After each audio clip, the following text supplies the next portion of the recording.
I can't stand? Express boats that barely do 30 miles an hour. That's not very sporty.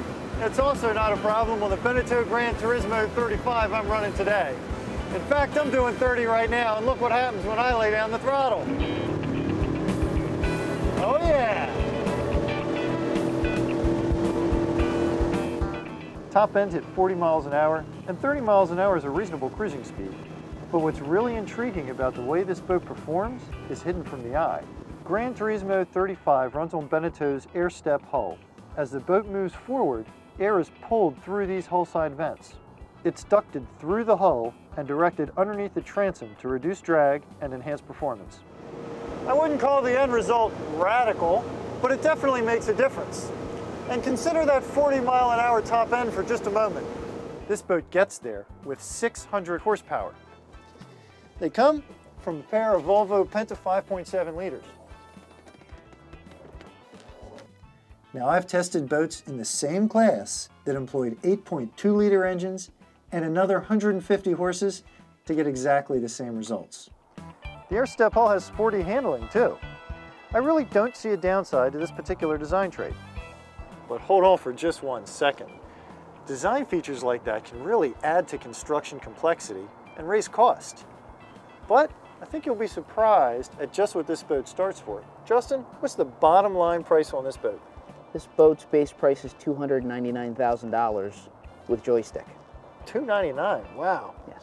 And if folks do their homework, how will they find that compares to other boats like this? This boat is approximately 20% less than all the boats it competes with. Now please, tell me that you don't cut construction quality to save on money. Not at all. Beneteau very quietly builds thousands of boats, and there are over a dozen factories around the world. So we use our economies of scale to produce a boat much less expensively than the competition. Now I believe Justin, but at boats.com we want to see for ourselves. And when you start looking at the Gran Turismo closely, you'll notice things like nice solid teak deck, PVC fabric that's highly weather resistant, and wow, look at how solid the grab rails are. Now let's take a look at the construction quality inside the cabin. That is a strong rail. I really like the quality that I see in the hardware and hinges. I also like the heavy stainless ports. What I'm not so thrilled about is this fridge. I'm pretty sure I'd break this hinge in no time. But on the bright side, Beneteau did tell us that they're planning on changing this. There's some other pretty cool features down here. My favorite is the mid cabin, which is actually enclosed. On most boats of this size, all that would separate this space from the cabin is a curtain. On the port side, there's an enclosed head. The spray head in the sink pulls out to make a shower. The dinette converts into a nice large berth, and one thing I really like down here is all the natural light coming in from both overhead and off to the sides.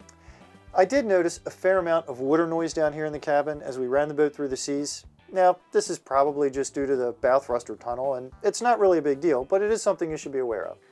We're about out of time here, folks, but if you're thinking about buying this boat, there is one more thing you've got to know about. A standard feature is the Volvo Penta joystick system.